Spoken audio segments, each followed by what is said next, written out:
Hello students, તો તમારું બધાનું હાર્દિક સ્વાગત છે તમારી બ્યુટીફુલ ચેનલ ડેલ્ટા હબની અંદર. અને આજે તમારા ધોરણ 11 સાયન્સની ફિઝિક્સની જર્ની શરૂ થઈ રહી છે. જી હા મિત્રો, તો first of all my self Arjun Vyas, I am your physics mentor. હે ના, 11th અને 12thમાં આપણે ફિઝિક્સના દરેક કોન્સેપ્ટ, દરેક નાનામાં નાના પણ કોન્સેપ્ટ વ્યવસ્થિત ધ્યાનથી સમજશું. અને ફિઝિક્સ સમજવા માટે જે મને પાયાની જરૂરિયાત છે, જો પહેલા જ કહી દઉં છું, મોઢું ના બગાડતા, અને એ પાયાની જરૂરિયાત છે એ છે મારી પાસે મેથેમેટિકલ ટૂલ. ચલો ડન. તો ફિઝિક્સમાં આપણે શરૂઆત કરશું મેથેમેટિકલ ટૂલ ફોર ફિઝિક્સથી.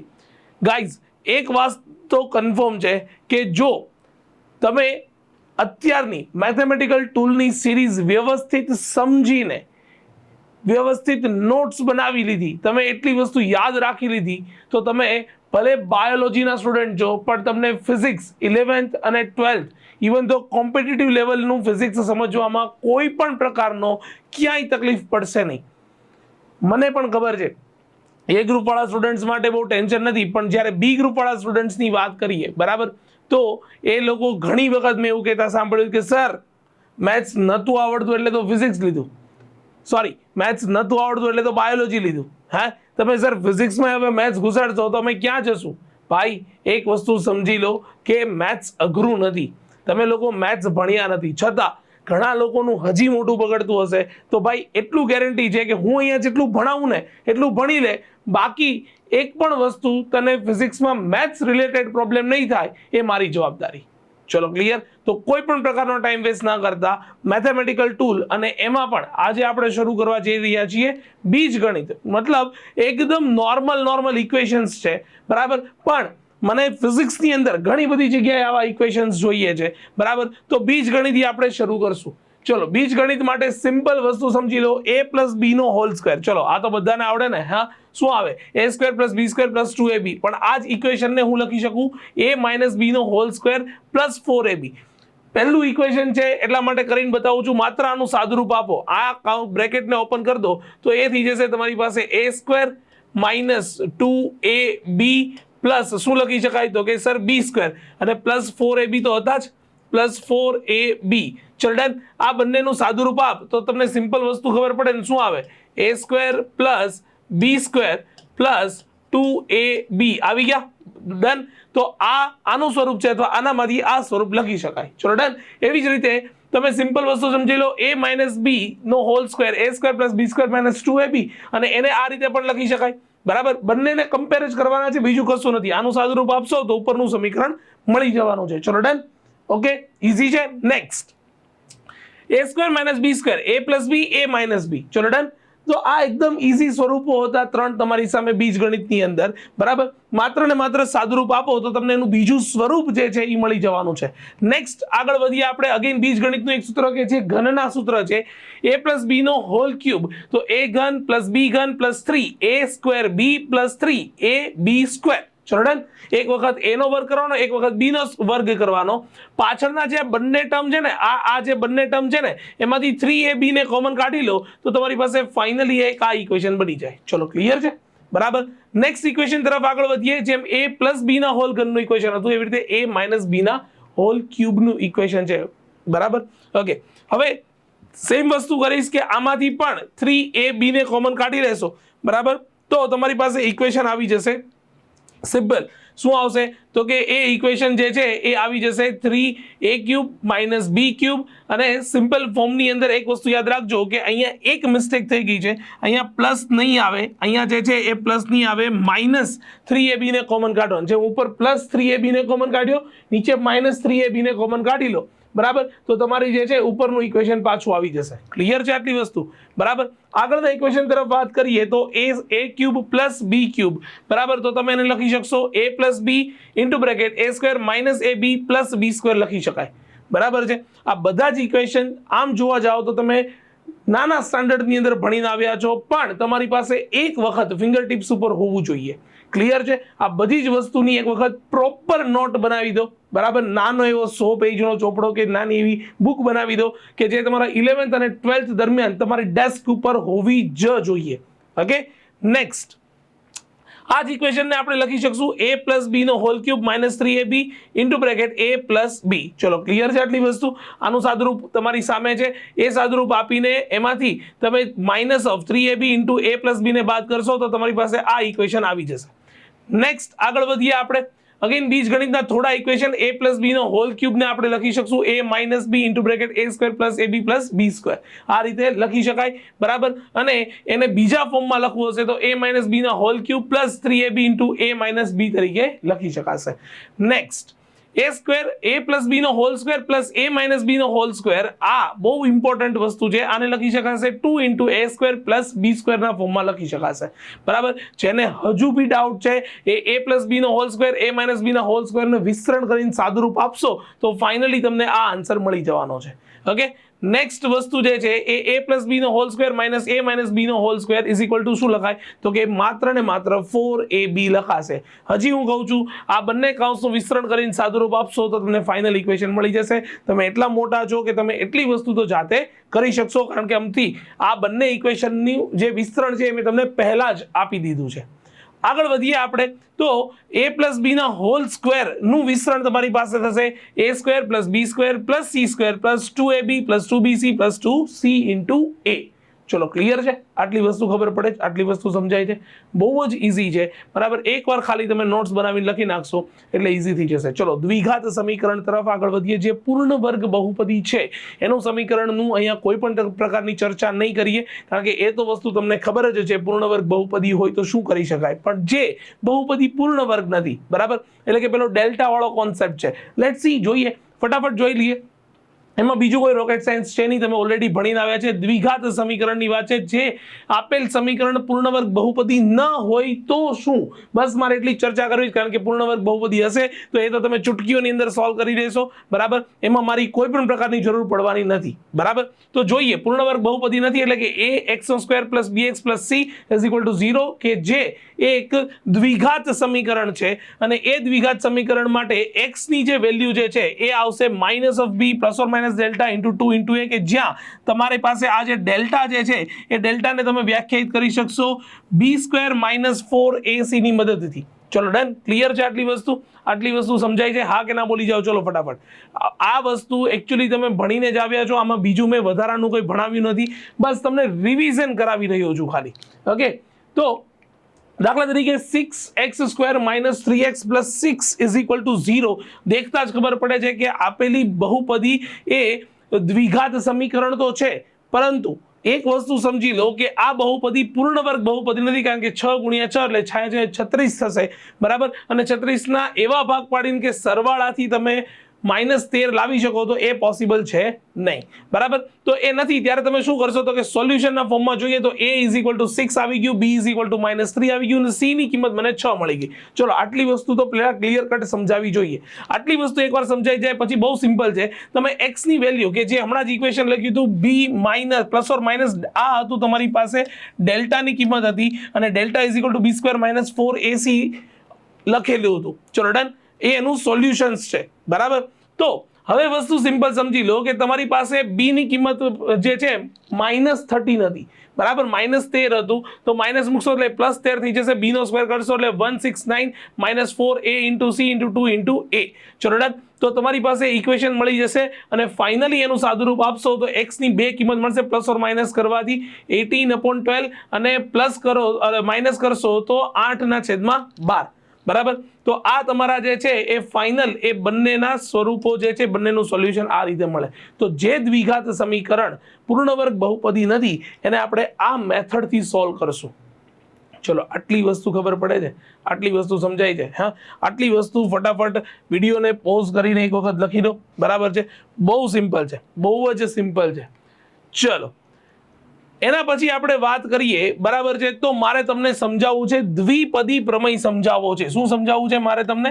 મારે તમને સમજાવવો છે દ્વિપદી પ્રમેય, બરાબર. મેથ્સ વાળા છોકરાઓ છે, જે મેથ્સ વાળા જેટલા આપણા સ્ટુડન્ટ્સ છે, બરાબર, એ તો ભણવાના જ છે આગળ, પણ જે મારે જરૂરિયાત છે એટલો દ્વિપદી પ્રમેય મારે તમને સમજાવવો છે. અને એ દ્વિપદી પ્રમેય શું કહેવા માંગે છે તો કે એ દ્વિપદી પ્રમેય કંઈક આવો છે કે જો તમારી પાસે 1 + એક્સ રેસ ટુ એન ની પાવર છે, 1 2 3 4 5 6 એવું નથી, એક્સ રેસ ટુ એન ની પાવર. માનો કે તમે એક્સ રેસ ટુ 6 આવી ગયો, માનો કે એક્સ રેસ ટુ -2 આવી ગયા, બરાબર છે. તો અત્યાર સુધી સર ધન ઘાત હતી તો હજી સમજમાં આવતું હતું, બરાબર. અને એમાં અમે તો ઘન સુધી જ ભણેલા છીએ, 4 આવે 5 આવે 6 આવે તો શું કરાય સર, વી ડોન્ટ નો, બરાબર. એવી રીતે સર માઇનસ ઘાત તમે કહો છો તો એ તો અમારા માટે તદ્દન નવું છે કે આખો કોઈ બ્રેકેટ છે એની પર રેસ ટુ -2 પાવર, બરાબર છે, નવું છે, કોઈ ટેન્શન નથી. આનું સાદુરૂપ કંઈક આવી રીતે આપી શકાય, આનું વિસ્તરણ કરો તો એ તમને મળશે 1 +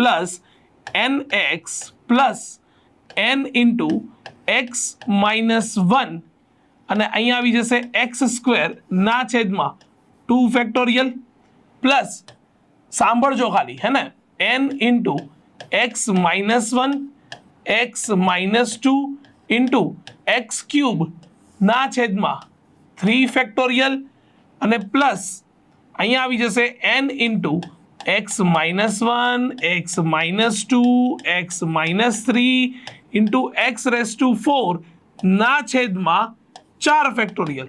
તમે કહેશો કે સર આવું તો મેં જિંદગીમાં પહેલી વાર જોયું. હા, ભલે તમે મેથ્સ વાળા છોકરા હોય ને તો પણ તમે સર અમે તો આવું પહેલી વાર જોયું, તમે આ શું બોલ્યા સર, એ ખબર ના પડી. અને આ મેથ્સમાં આવું આશ્ચર્ય ચિહ્ન ક્યાંથી ઘૂસી ગયું ભાઈ? ઇટ્સ નોટ ધેટ આશ્ચર્ય ચિહ્ન, એક્સેલરેટર માર્ક નથી, બરાબર. એને વંચાય 2 factorial 3 factorial 4 factorial. Okay sir, એ તો ખબર પડી ગઈ, ફેક્ટોરિયલ તમે બોલો છો તો ફેક્ટોરિયલ વંચાય, પણ એનો કેવા શું માંગો છો સર? એમાં કવિ કેવા શું માંગે એ તો સમજાવો. જો ભાઈ, બહુ સિમ્પલ ફોર્મની અંદર હું તને સમજાવી દઉં છું કે એની અંદર તમારું જે આ 2 ફેક્ટોરિયલ છે ને, જે આ 2 ફેક્ટોરિયલ છે ને એને લખાય 2 * 1. તમારી જે 3 ફેક્ટોરિયલ છે ને, 3 ફેક્ટોરિયલ એને લખાય 3 * 2 * 1. 4 ફેક્ટોરિયલ છે ને એને લખાય તમારી પાસે 4 * 3 * 2 * 1. ચલો ડન, ખબર પડે છે, આટલી વસ્તુ સમજાય છે, બરાબર.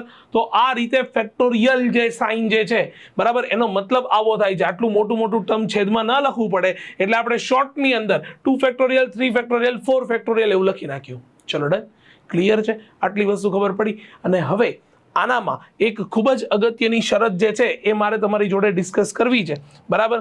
અને એ અગત્યની શરત એવી છે, ક્યાં લખીએ, અહીંયા જ લખીએ, અગત્યની શરત. અને આ શરતને હું અહીંયા હેશટેગ આપું છું, હેશટેગ. હા, તમે લોકો હવે મારી સાથે ભણવાના છો તો એક વસ્તુ સમજી લેજો કે જ્યાં જેટલી જગ્યાએ હું હેશટેગ કરું ને એનો સીધો મતલબ અહીંયા થઈ જશે, શું થઈ જશે તો કે એ ઇમ્પોર્ટન્ટ વસ્તુ છે. હું અહીંયા ઇમ્પોર્ટન્ટ, ખાસ મુદ્દો આવું નહીં લખું. જ્યાં હું હેશટેગ લખું છું, બરાબર, એ સમજી લેવાનું કે એ આપણું એ ખૂબ જ ઇમ્પોર્ટન્ટ છે. અને આમે આપણે તો સ્માર્ટ જનરેશન છીએ ને, है ना, we are the use that hashtag to tagging that someone specials, है ना, કોઈક સ્પેશિયલ વસ્તુને ટેગ કરવા માટે, સ્પેશિયલ લોકોને ટેગ કરવા માટે આપણાનો યુઝ કરીએ છીએ. તો આપણામાં ફિઝિક્સની અંદર કોઈક સ્પેશિયલ વસ્તુઓ છે, બરાબર, સ્પેશિયલ ખાસ મુદ્દાઓ છે કે જેને આપણે યાદ રાખવાની જરૂર પડે, એમાં આનો ઉપયોગ કરીશું. તો અગત્યની શરત ઉપર કોન્સન્ટ્રેટ કરીએ તો અહીંયા હું મોડ x લખું છું. મોડ x ની કિંમત જે છે, બરાબર, મતલબ તમે અહીંયા 1 + x લખ્યું છે તો મોડ x ની કિંમત જો અહીંયા ખૂબ જ નાની છે 1 કરતા, મોડ x ની કિંમત ખૂબ જ નાની છે x કરતા, જો તમારી પાસે આ વસ્તુ બને છે, કેમાં તો કે આ બ્રેકેટની અંદર, તો તમે સિમ્પલ વસ્તુ સમજી લો કે આખો બ્રેકેટ ના લખતા મોડ x < 1 હોય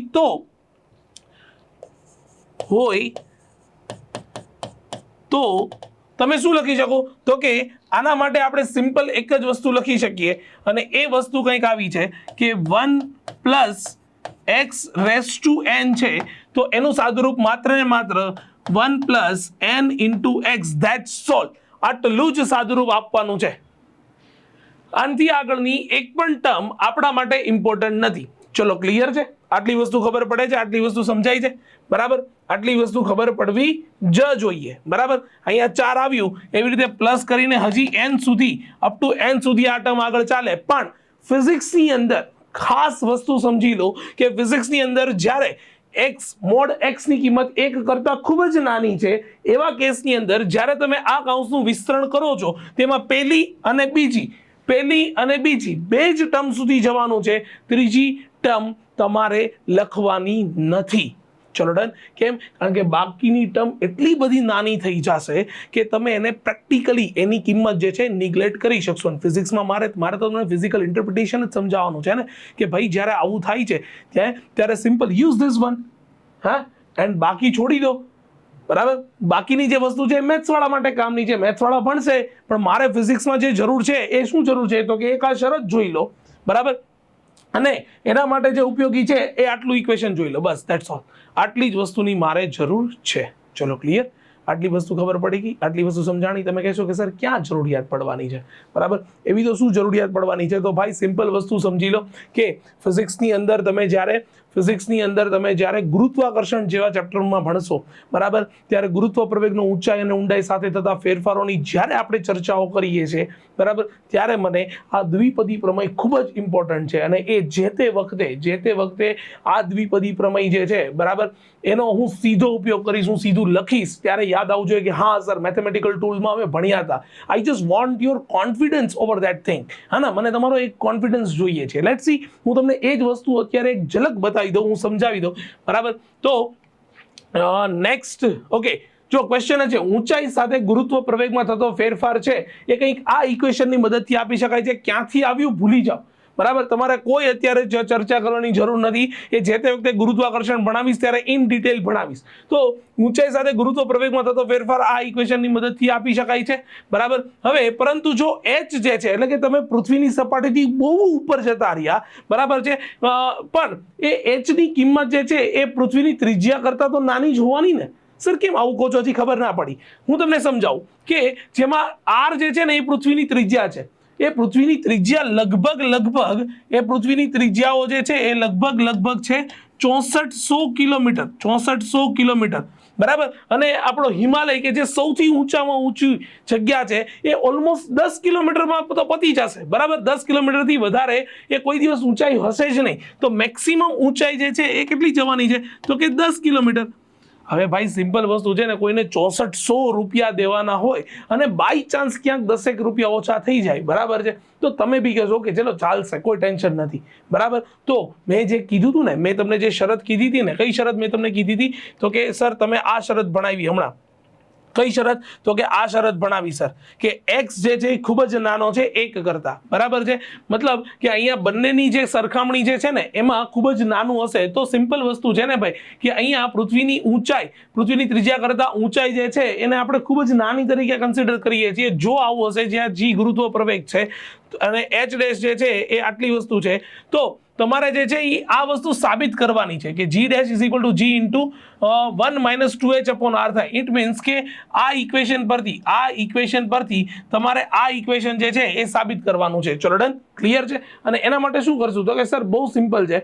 એના માટે ખાલી તમે ધ્યાનથી સમજજો. જે આપેલું છે ત્યાંથી શરૂ કરીએ. જે આપેલું છે તો એમાંથી સિમ્પલ વસ્તુ સમજી લો કે હું અહીંયા લખું છું g dash is equal to શું લખું છું તો કે g ઇન્ટુ r સ્ક્વેર ના છેદમાં અહીંયા લખું છું r પ્લસ h નો હોલ સ્ક્વેર. હવે અંશ અને છેદમાંથી હું r ડેશ ને કોમન r સ્ક્વેર ને કોમન કાઢી લો તો અહીંયા આવી જશે r સ્ક્વેર ઇન્ટુ g ના છેદમાં અહીંયા આવી જશે r સ્ક્વેર ઇન્ટુ બ્રેકેટ મારી પાસે થશે 1 પ્લસ શું આવી જશે તો કે h ના છેદમાં r નો હોલ સ્ક્વેર આવી જશે. r સ્ક્વેર થી r સ્ક્વેર કેન્સલ થઈ ગયા. ચાલ ભાઈ, r ને કોમન કાઢ્યો એટલે તો ખબર પડે ને, r નીકળી ગયો તો અહીંયા 1 અને આની પાસે r નથી તો r એના છેદમાં આવી ગયો. ચલો ક્લિયર છે? આટલી વસ્તુ ખબર પડી. હવે બહુ ધ્યાનથી વ્યવસ્થિત સમજી લેજો. તો g dash is equal two મારી પાસે g તો છે, હું છેદનો કાઉન્સ છે એને ઉપરની બાજુ લઈ જાઉં તો શું હું અહીંયા 1 પ્લસ h ના છેદમાં r ની રેસ ટુ -2 ઘાત લખી શકું કે ના લખી શકું? અને સિમ્પલ આને આપણે 1 પ્લસ x ની સાથે સરખાવી દો. 1 plus x raise to n સાથે તમે સરખાવી દો કે જે હમણાં જ આપણે જોયું. તો જો સરખાવશો તો મેં તમને શું કીધું હતું, કઈ ટર્મ લેવાની તો કે 1 પ્લસ n ઇન્ટુ x વાળી ટર્મ લેવાની. હવે તમે સિમ્પલ વસ્તુ જો સરખાવી દો, બરાબર છે, તો સરખાવવામાં તમને એવી બુદ્ધિ ચાલવી જોઈએ કે આ તમારી પાસે 1 છે, આ પ્લસ છે, આ x છે અને રેસ ટુ n છે. તો n ની કિંમત શું થઈ ગઈ? તો કે -2 થઈ ગઈ. x ની કિંમત થઈ ગઈ h/r થઈ ગઈ અને આ થઈ ગયું 1. ચલો ડન. h જે છે એને ઓલમોસ્ટ મોટામાં મોટો મહત્તમ હિમાલયની ઊંચાઈ સુધી જતા રહો, બરાબર, તો પણ 10 કિલોમીટરથી વધારે તમે નથી જવાના ઉપર, બરાબર. આમ તો હિમાલયની ઊંચાઈ 10 કિલોમીટર છે જ નહીં, પણ છતાં મેક્સિમમ હવાનું જે સ્તર છે 10 કિલોમીટર સુધી જોવા મળે છે. હવે 10/6400 કરશો તો એ તો બહુ નાનું મળવાનું છે. તો આપણી શરતનું પાલન થઈ ગયું ને. કઈ શરત? તો કે ભાઈ આ શરત તો જ હું એપ્લાય કરી શકું કે જો મોડ ઓફ x ની કિંમત ખૂબ જ નાની હોય 1 કરતા, કે જે છે મોડ ઓફ x ની કિંમત ખૂબ જ નાની બનવાની છે. અને જો આવું હોય તો બસ સિમ્પલ છે, મારે શું લખી શકાય? તો કે 1 + n × x. તો g dash is equal two હું લખી શકીશ અહીંયા g ઇન્ટુ બ્રેકેટ 1 પ્લસ, હવે પ્લસ છે પણ n ની કિંમત ઇટસેલ્ફ નેગેટિવ છે, તો એ તો આગળ આવી જાય તો ઋણ આવી જાય ને, -2h × r. લો, મને એક વાતનો જવાબ આપો. હવે આ વસ્તુ જુઓ જોઈએ, આ જ વસ્તુ સાબિત કરવાની હતી ને, જે વસ્તુ સાબિત થઈ ગઈ. તો ભાઈ મને દ્વિપદી પ્રમેય જો આવડે છે, તો મારા માટે ચૂટકીઓની વાત છે, રમત વાત છે આખી વસ્તુ સાબિત કરવાની. ચલો, ક્લિયર છે? આટલી વસ્તુ મગજમાં ઉતરે છે ગાઈસ? બહુ જ સિમ્પલ છે, ખૂબ જ સરળ છે, એકદમ ઇઝી છે, બરાબર. ખાલી તમારે માત્ર ને માત્ર રિવિઝનની જરૂર છે. ચલો ડન. હું ભણાવું છું એટલી જ વસ્તુ તમે યાદ રાખો, બાકી કોઈ વસ્તુ યાદ રાખવાની જરૂર નથી, બાકી કોઈ રોકેટ સાયન્સ નથી. તમારી સામે જ છે દ્વિપદી પ્રમેય, હમણાં એક્સપ્લેન કર્યો, અને આ તમારી ગુરુત્વાકર્ષણની એક મોસ્ટ ઇમ્પોર્ટન્ટ થિયોરીમાંથી એક થિયોરીઝ છે. ચલો, ક્લિયર? આગળ વધીએ. તો સામાન્ય કેટલાક આકારના ક્ષેત્રફળ અને ઘનફળની ચર્ચા બીજગણિતની સાથે જ કરી દઈએ, બરાબર. તો એમાં સૌથી પહેલા છે વર્તુળ. હવે વર્તુળની અંદર તમને એવી ખબર છે કે આ ત્રિજ્યા છે, અને બીજો આ જે આખું આપી દીધું એ શું છે? તો કે એ વ્યાસ આપી દીધો. તો વર્તુળનો પરિઘ કહેવાય 2πr, બરાબર. અને જેને તમે ડબલ ઓફ રેડિયસ એટલે કે એને ડાયામીટર d પણ, એટલે પાઈ ઇન્ટુ d વડે પણ દર્શાવી શકો. વર્તુળનું જે ક્ષેત્રફળ જે છે એ ક્ષેત્રફળની કિંમત શું આવવાની છે? πr², ધેટ ઇઝ πd²/4, બરાબર છે. અને સાથે જોઈએ તો નક્કર ગોળો, હા, વર્તુળ માટે આટલી વસ્તુ હતી. નક્કર ગોળા માટે આપણે જોઈએ તો નક્કર ગોળા માટે સેમ ત્રિજ્યા r છે, એનો ડાયામીટર જે છે એટલે વ્યાસ જે છે એ d જેટલો આપેલો છે. તો નક્કર ગોળાનું જે ક્ષેત્રફળ બનવાનું છે, બરાબર, એ ક્ષેત્રફળ બનવાનું છે એ બનવાનું છે 4πr², બરાબર. અને એ ક્ષેત્રફળને જો તમે વ્યાસની અંદર કન્વર્ટ કરશો તો πd², ડાયામીટરની અંદર કન્વર્ટ કરશો તો πd² બનવાનું છે. અને નક્કર ગોળાનું કદ એટલે કે એને ઘનફળ તરીકે પણ લઈ શકો છો, બરાબર. એ થઈ જશે 4/3πr³. ચલો ડન. આટલી વસ્તુ. નેક્સ્ટ બીજો આકાર કયો છે? તો કે નળાકાર. Okay, good. નળાકાર માટે સિમ્પલ વસ્તુ સમજી લો કે નળાકાર માટે જો એક તો ત્રિજ્યા જે છે એ r જેટલી હોવી જોઈએ, અને એની લંબાઈ જે છે એ i નથી લેવાનું, ઇટ્સ l, બરાબર. આ લંબાઈ જે છે એ l જેટલી જો તમે કન્સિડર કરો છો તો એના માટેનું ક્ષેત્રફળ બની જશે πr² ના આવે, okay, 2πr², okay, double 2πr². એટલે શું કર્યું છે? તો કે નક્કર ગોળા માટે સિમ્પલ આ જે બે બાજુઓ છે, એક આ બાજુ અને બીજી જે છે એ બીજી આ બાજુ. ચલો ડન. આ બંને બાજુઓ જે છે એનું ક્ષેત્રફળ, એટલે બંને બાજુ વર્તુળાકાર છે, તો વર્તુળાકારનું ક્ષેત્રફળ πr² + πr², અને પછીનું જે ક્ષેત્રફળ છે ગોલીય સપાટીનું ક્ષેત્રફળ, ધેટ ઇઝ 2πrl. ચલો ડન, બરાબર. અને આ બધાનું જો તમે સિમ્પલ ફોર્મની અંદર જો સાદુરૂપ આપશો, બરાબર, તો એ સાદુરૂપ તમારી પાસે થઈ જશે πr² ઇન્ટુ શું થઈ જશે? 2πrl થઈ જશે, બરાબર. 2πr², πr² + πr², that is 2πr². ચલો ડન. એટલે આ થઈ ગયું તમારી પાસે ક્ષેત્રફળ, અને 2πr ને કોમન કાઢી નાખો તો r + l, that is your final answer. તો તમારે જે ક્ષેત્રફળનું સીધું સૂત્ર છે એ આ સૂત્ર યાદ રાખવાનું છે. ચલો ડન. ક્લિયર છે? આટલી વસ્તુ ખબર પડી, બરાબર. ક્યાંથી આવ્યું? તો કે નળાકાર માટે બે બાજુઓ જે છે એની વર્તુળાકાર સપાટીઓ છે, આ વર્તુળાકાર સપાટી અને બીજું નળાકારની ગોલીય સપાટી, આ બધાનો સરવાળો કરશો તો ફાઇનલ ઇક્વેશન આવી જશે 2πr × r + l જેટલું ઇક્વેશન આવી જશે. ઓકે, નેક્સ્ટ એના પછી આગળ વધીએ. નળાકારનું કદ, તો એ યાદ રાખજો πr² × l જેટલું નળાકારનું કદ થવાનું છે. ચલો, ક્લિયર, બરાબર. તો નળાકાર આકાર તમારા મગજમાં ક્લિયર થઈ ગયા પછી નેક્સ્ટ જે છે એ છે કોન શેપ. કોન શેપ માટે સિમ્પલ વસ્તુ સમજી લો કે તમારી પાસે કોન શેપ છે કે જેમાં રેડિયસ જે છે ત્રિજ્યા r જે છે અને એની ઊંચાઈ જે છે એ h જેટલી આપેલી છે અને એની બાજુની લંબાઈ જે છે એ સિમ્પલ l જેટલી આપેલી છે. આ l જેટલી લંબાઈ આપેલી છે. તો સિમ્પલ ફોર્મની અંદર સમજી લો તો વર્તુળાકાર સપાટી એટલે એક તો પાઈ આર એલ આવી જશે, બરાબર છે.